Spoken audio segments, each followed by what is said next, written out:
Hi friends, अस्सलाम वालेकुम। मी अहमद सुमरो। आज हम डिस्कस करेंगे पाकिस्तान पेनल कोड 8060 के ऊपर। ये हमारी लेक्चर सीरीज़ नंबर 14 है, जिसमें हम सेक्शन 72 से लेकर 75 तक डिस्कस करेंगे। तो आइए स्टार्ट करते हैं सेक्शन 72। और आज हमारा जो चैप्टर है पनिशमेंट का, वो होगा मुकम्मल। तो सेक्शन 72 डिफाइन करता है punishment of person guilty of one of several offences, the judgment stating that it is doubtful of which। तो सिंपली सेक्शन 72 का जो टाइटल है ये डिफाइन करता है कि जो ऑफेंडर है वो सेवरल ऑफेंसेस कमिट करता है।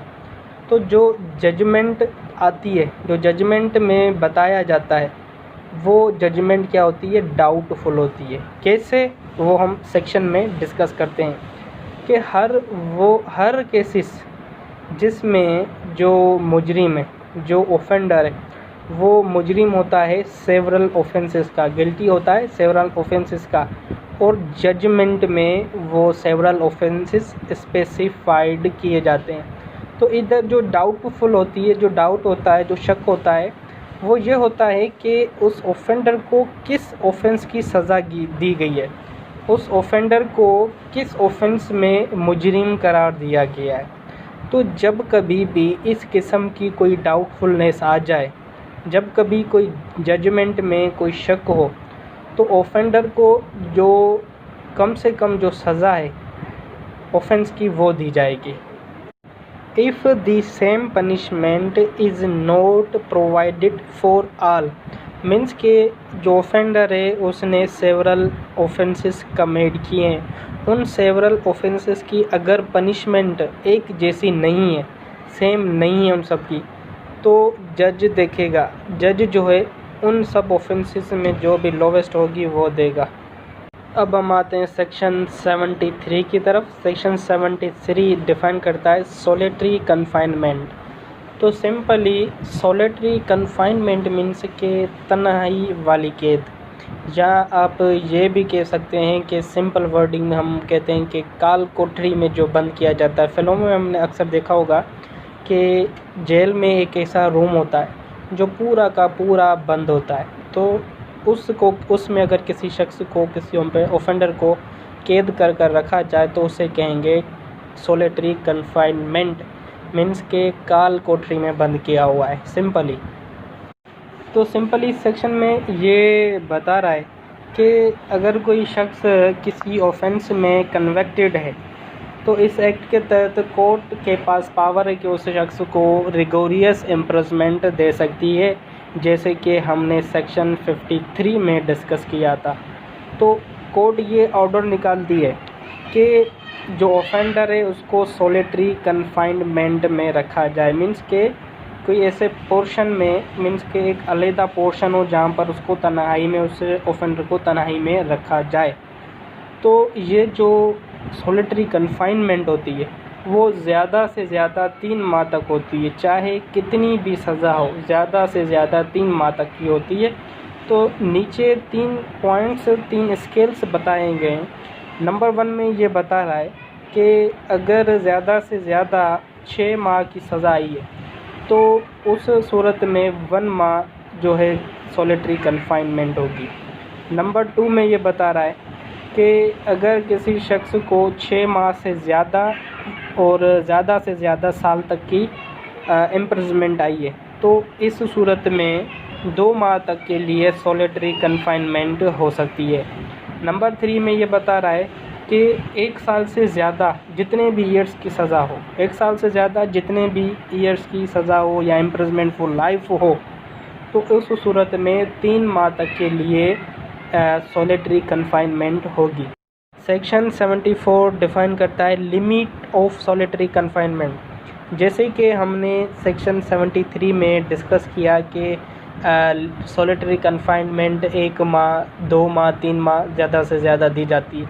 तो उसकी लिमिटेशन क्या होगी, लिमिट्स क्या होगी, क्या 1 माह या 2 माह या 3 माह कंटिन्यू दी जाएगी या बीच में कोई गैप दिया जाएगा।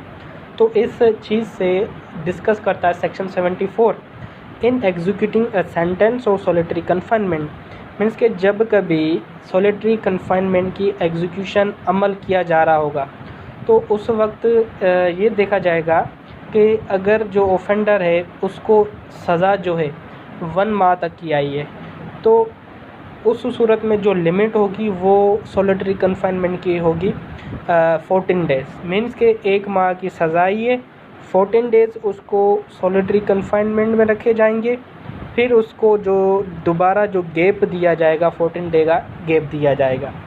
तो सिंपल इसमें यह बात कर रहा है। दूसरी बात इसमें यह डिफ़ाइन कर रहा है कि किसी भी शख्स को 3 माह से ज़्यादा पनिशमेंट दी गई हो, इम्प्रिजमेंट की 3 माह से ज़्यादा पनिशमेंट दी गई है, तो इस सूरत में क्या होगा कि जो सॉलिटरी कन्फाइनमेंट है उस शख्स को हर माह 7-7 दिन दी जाएगी। मीन्स के first month, second month, 3 month या 3 से ज़्यादा जितने भी मंथ सज़ा दी गई है, हर महीने में, हर मंथ में उसको 7 दिन की सॉलिटरी कन्फाइनमेंट की सज़ा दी जाएगी।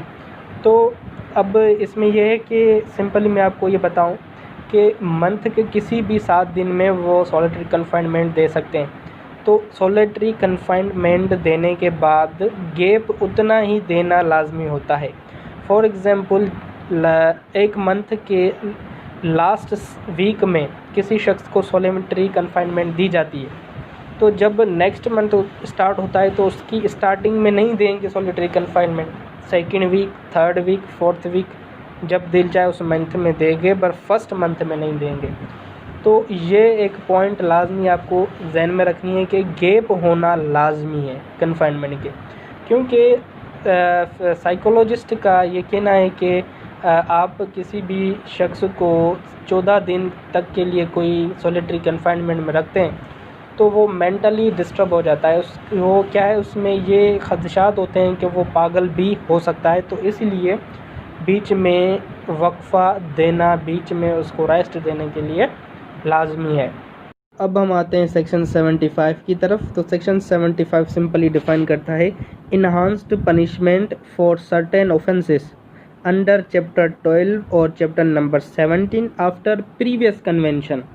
तो सिंपली इसका कहने का मकसद ये है, अंदर सेक्शन में ये चीज़ डिफ़ाइन करता है कि बाय अ कोर्ट इन पाकिस्तान अगर कोई शख्स ऑफेंस करता है जो पनिशेबल होता है, चैप्टर नंबर 12 और चैप्टर नंबर 17 इस कोड के मुताबिक।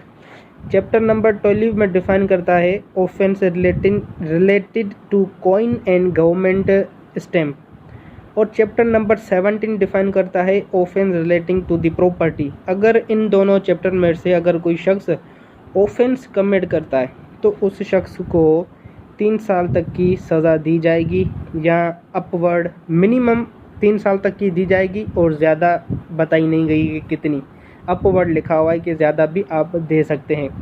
तो इधर मेन मकसद इस सेक्शन का ये है कि आफ्टर प्रीवियस कन्वेंशन क्या होगा।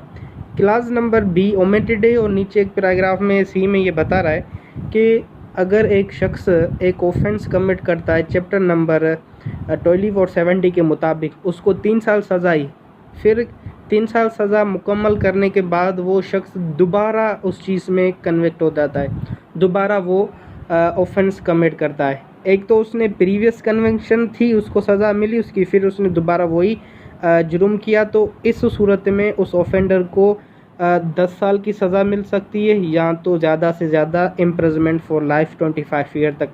तो सिंपली ये डिफ़ाइन करता है कि एक शख्स प्रीवियसली उसी केस में मुलविस हो, फिर वो दोबारा करे, तो इस सूरत में उसकी जो पनिशमेंट है वो इन्हांस हो जाएगी, उसकी पनिशमेंट बढ़ जाएगी।